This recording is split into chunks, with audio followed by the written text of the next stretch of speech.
बात हो रही कप्तानी की। नसीम भाई, बहुत आज मैं देख रहा हूँ सुबह से मुख्तलिफ जगहों पे चल रहा है, ये चीज़ सामने आ रही है कि जी सरफराज को कैप्टन ला रहे हैं टेस्ट और ओडीआई का, और शाहीन को अफरीदी को कैप्टन बना रहे हैं टी20 का। मैंने ये देखा है, कोई कंफर्म नहीं है, आप बताएं, कोई खबर है आपके पास, सोर्सेज बड़ी आपके पास कंफर्म होती हैं? देखिए, अगर सरफराज को आपने कप्तान बनाने का फैसला किया है तो फौरी तौर पर बना दें। इसकी वजह यह कि अच्छे खासे कप्तान को आपने रातों रात बदला था और उसके बाद एक टीम आपकी रिदम में थी, एक गियर में थी। आप ये तमाम लड़के सरफराज के जूनियर थे जो खेल रहे थे, अब सब बराबर के हैं।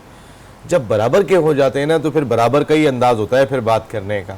आप उस वक्त बाबर की मजबूरी ये थी कि वो सरफराज को नहीं रखना आना है टीम में, ऊपर से ऑर्डर है, तो उन्हें रिजवान को बहुत ज़्यादा सपोर्ट करना पड़ी।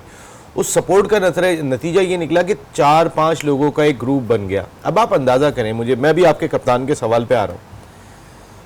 एक लास्ट मीटिंग हुई है पाकिस्तान क्रिकेट बोर्ड के उन 5-6 खिलाड़ियों का जिनका हम तस्करा करते हैं कि ये डिसीजन मेकर थे। उस मीटिंग के अंदर जो बातें हुई हैं, इतना ज़्यादा मजाक बन रहा है। गौतम गंभीर कह रहे हैं कि पाकिस्तान अगर अफगानिस्तान को हरा देता, इस पे तो अभी हम करेंगे बात, बिल्कुल। तो कहने का मकसद है, उस मीटिंग के अंदर खिलाड़ियों को ये एहसास हुआ कि ये बहुत ज़्यादा मजाक हो गया और दिल साफ करके पाकिस्तान की जीत पर फोकस होने का मशवरा सब ने एक दूसरे को दिया कि यार हम जाएंगे किस मुंह से वहाँ पे, और जो मसाइल यहाँ पे खड़े हो गए।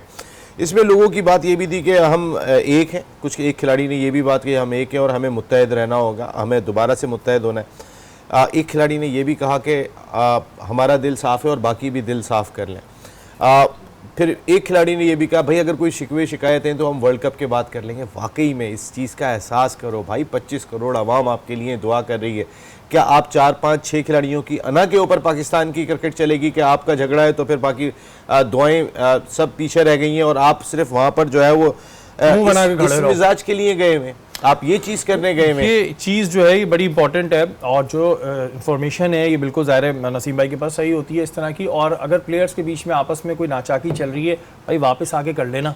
लेकिन अभी ये बड़ा एक अहम इवेंट है और ये हर साल भी नहीं आता है। अब ये 3 साल बाद 4 साल बाद फिर आएगा, तब तक आप इस पोजीशन पे हो ना हो। तो अभी पाकिस्तान के लिए खेले। टीम मीटिंग हुई है जिसमें यह तय किया गया है कि हम आपसी रंजिशें दूर करें और एक होकर खेलें। बहुत अच्छी बात है नसीम भाई, बिल्कुल अच्छी बात है कि सब एक होकर खेलें। टीम मीटिंग, लेकिन टीम मीटिंग का ख्याल कुछ देर में नहीं आया, हार की एक हैट्रिक हो गई।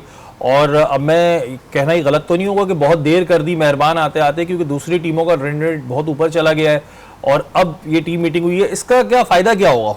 ये बिल्कुल आपने सही बात की, बहुत देर कर दी मेहरबान आते आते। इंडिया के खिलाफ मैच के बाद जो बुरी तरह शिकस्त हो गई थी आपको, अगर जिस तरीके की बातें आई हैं सामने, अगर कोई इख्तिलाफात भी थे, कोई शिकवे शिकायत भी थी, हो जाती हैं रंजिशें, ज़ाहिर सब बराबर के प्लेयर हैं, ये उस मैच के बाद ही ख़त्म कर लेनी चाहिए थी। क्योंकि उस मैच में खिलाड़ियों को जिस अंदाज से अहमदाबाद के ग्राउंड में टाउंट किया गया था, जिस तरीके से उनके खिलाफ बोला गया था। नसीम भाई, थोड़ा सा ना नाजरीन भी कंफ्यूज होते हैं, मैं भी कंफ्यूज होता हूँ, थोड़ा सा खुल के बताएं क्या हुआ, क्या था, क्या रंजिशें हुई थी, थोड़ा सा खुल के बताएं। चले नाम नहीं लीजिएगा आप, थोड़ा सा तो बताएं ना, हमें आप क्यूरियोसिटी में डाल देते हैं। कुछ नहीं है, मैं आपको एक बार, मैंने आपको बहुत पहले बोला था, मैंने कहा कि ये ग्रुप बना हुआ है, आपको याद होगा मैंने कहा था मैंने बड़े बड़े ग्रुप पाकिस्तान क्रिकेट की तारीख में टूटते हुए देखे। ये बाहमी रंजिशें, ये सिंपल सा अनापरस्ती है।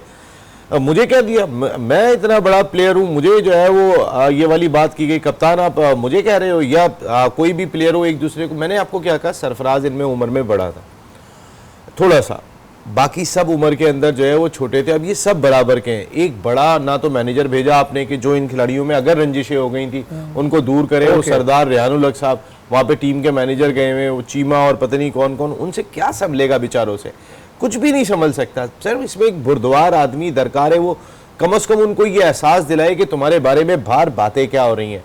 मैं आपको बता रहा हूँ ना कि हम अपने अंदर क्या कुछ कह रहे हैं वो खिलाड़ी महसूस कर रहे हैं, लेकिन उनकी नहीं, उनकी आना प्यारी है। लेकिन नसीम भाई, फिर तो हमें इधर इंडिया की तारीफ करनी होगी कि जब धोनी को कप्तान बनाया था तो सचिन तेंदुलकर उनके अंडर में खेले थे और कोई कंपैरिजन नहीं था। बाबर खेल रहे होंगे, आप देखेंगे वर्ल्ड कप जीते भी थे। अभी आप बाबर को खेलते हुए देखेंगे, आप फिक्र नहीं करें, ऐसा कोई मसला नहीं है भाई। सरफराज ने भी बाबर की कप्तानी में खेली ना अभी टेस्ट क्रिकेट आके, तो चले वो तो जूनियर है ना, बाबर तो उनसे जूनियर है अपना सरफराज से, और खेलना भी चाहिए इनको। और ये रंजिशों की वजह से बड़ा एक नुकसान हुआ है, बल्ला करे कमबैक हो जाए। रन रेट नसीम भाई बहुत ऊपर चले गए टीमों के, ये हम कहां से लाएंगे इतना? अब भाई देखे ना, 390 से कोई नीचे ही नहीं आ रहा है। हम 290 पे खेल रहे हैं, वो 390 पे खेल रहे हैं। एक तो